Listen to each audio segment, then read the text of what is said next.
years being taken away from your life. In 20 years, you can watch your children mature into adults. In 20 years, that seed you planted has now become a full-grown apple tree. In 20 years, that business you started has now become a national corporate giant. David Lee Wiggins wasn't able to do any of these things because for 20 years, he was in prison for a crime he did not commit. According to Exonerated.org on August 24, 2012, David Lee Wiggins was convicted of raping a 14-year-old girl and sentenced to life in prison in 1989. The girl, whose face was covered during most of the attacks, identified his picture out of a photo lineup saying that he looked most familiar. It wasn't until August of 2012 that DNA has excluded him from being the perpetrator. Today I will prove to you that court should let experts testify on eyewitness identification. According to the CQ researcher on October 14, 2012, 76% of 273 wrongful convictions have been rightly exonerated by DNA evidence for the last 20 years. First, I will talk about the problems. Second, I will outline the causes. And last, I will explore some of the possible solutions. There are two main problems to this issue, one of which is the corruption in courtroom procedures. In November 2, 2012, the Cornell University Law School's website states that Nuvia Blandon, a woman who lives on the fourth story of an apartment building, reported that she saw Farian Perry stealing speakers from a car. She described him to the police as a tall black man, but described no other details. But when asked to pick his picture from a photo lineup, she was unable to do so. Even though her testimony proved unreasonable, it was not thrown out of court. In 2011, the Innocence Project website said that law enforcement officials and prosecutors focused more on securing their convictions than their obligations to protect and serve. Another problem is the wrongful convicting of innocent people.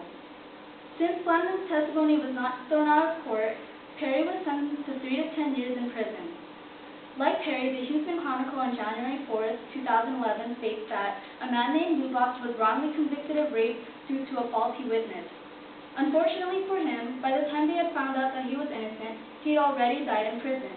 What's worse is that while innocent people rot in prison for a crime they did not commit, the real perpetrator is still out there, endangering our lives and violating our right to life.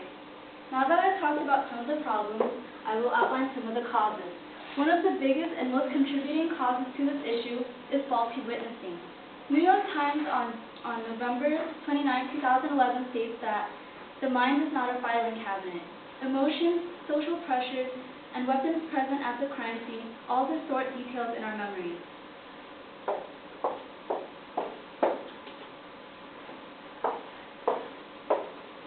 A study conducted by Nickerson and Adams in 1979 had a small group of students such as yourself try to pick out the penny that we use in our U.S. system. Now I want all of you to take a moment and try to decide which is the penny that we use in our U.S. system. Once you have decided, keep that choice in your head. Only 40% of the group that was conducted got the answer right because they weren't sure which way Lincoln's head faced. Now I will present to you the right penny.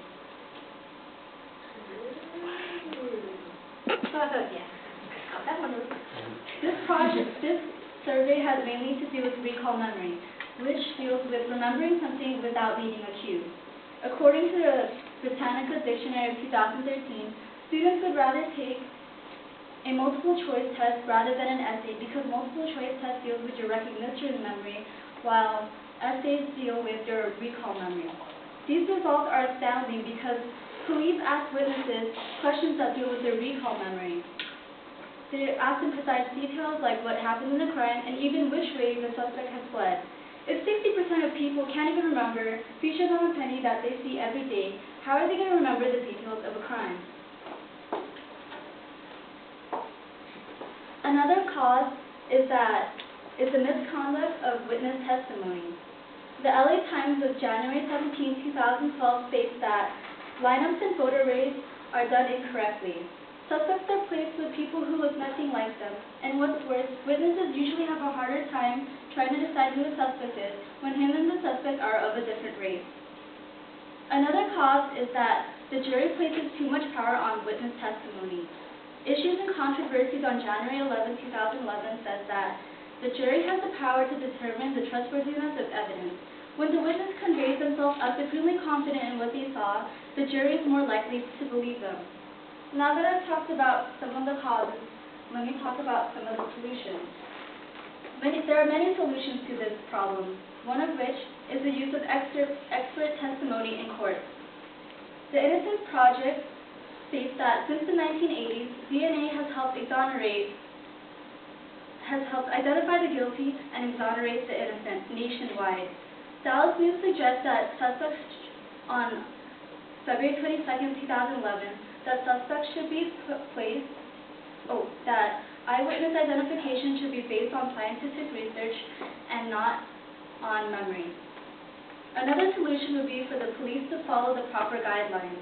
Dallas News suggests that suspects be put on a sequential double-blind lineup. Double-blind means that neither the administrator nor the witness knows which participant is a suspect. Mugshots should be presented to the witness one at a time instead of all at one time to further reduce mistakes. And the witness should also be notified that the perpetrator may not even be in the group. Before the witness takes the stand, the jury should be notified that eyewitness identification has proved to be extremely faulty. Associated Press of August 8, 2011 says that scientists say that witness testimony should be treated like it's fragile and trace evidence. Today, I have proven to you that courts should let experts testify on eyewitness identification. I have talked to you about the problems, causes, and solutions.